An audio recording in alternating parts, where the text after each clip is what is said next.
নমস্কার। পশ্চিমবঙ্গে তৈরি হতে চলেছে নতুন বিধানসভা ভবন। 40 একর জমির উপর গড়ে উঠবে অত্যাধুনিক কমপ্লেক্স।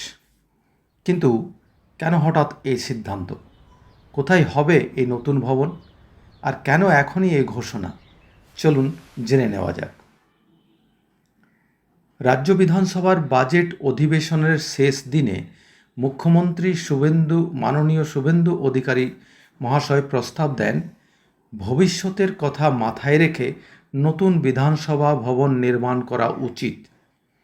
মুখ্যমন্ত্রীর বক্তব্য অনুযায়ী আগামী দিনে যদি আসন পুনর্বিন্যাস এবং মহিলা সংরক্ষণ কার্যকর হয়, তাহলে বিধায়কের সংখ্যা 294 থেকে বেড়ে 400-এরও বেশি হতে পারে।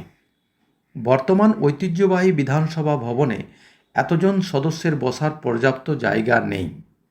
এই প্রস্তাবের পর স্পিকার রথীন্দ্র বসু ঘোষণা করেন, নিউ টাউনে 40 একর জমির উপর নতুন বিধানসভা ভবন নির্মাণ করা হবে। মুখ্যমন্ত্রী আরও বলেন, দিল্লিতে যেমন নতুন সংসদ ভবন তৈরি হয়েছে, তেমনই পশ্চিমবঙ্গেরও ভবিষ্যতের প্রয়োজন মাথায় রেখে এখন থেকেই পরিকল্পনা শুরু করা উচিত। তিনি স্পিকারকে সব দলের প্রতিনিধিদের নিয়ে নির্ধারিত জমি পরিদর্শনের পরামর্শ দেন এবং জানান, অর্থের অভাব এই প্রকল্পের বাধা হবে না। তবে এখনও প্রকল্পের নকশা, নির্মাণ ব্যয়, কাজ শুরুর নির্দিষ্ট তারিখ বা সমাপ্তির সময়সীমা সরকার আনুষ্ঠানিকভাবে জানায়নি। আপাতত শুধু নিউ টাউনে 40 একর জমিতে নতুন বিধানসভা ভবন তৈরির ঘোষণা করা হয়েছে।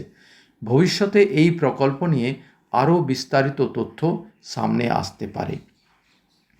এই সিদ্ধান্ত নিয়ে আপনার মত কী? নতুন বিধানসভা ভবন কি সত্যিই সময়ের দাবি?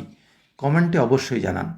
ভিডিওটি ভালো লাগলে একটি লাইক, শেয়ার করুন এবং এমনই আপডেট পেতে আমার পেজটিকে ফলো করুন এবং আমার ইউটিউব চ্যানেলটিকে সাবস্ক্রাইব করুন। ধন্যবাদ।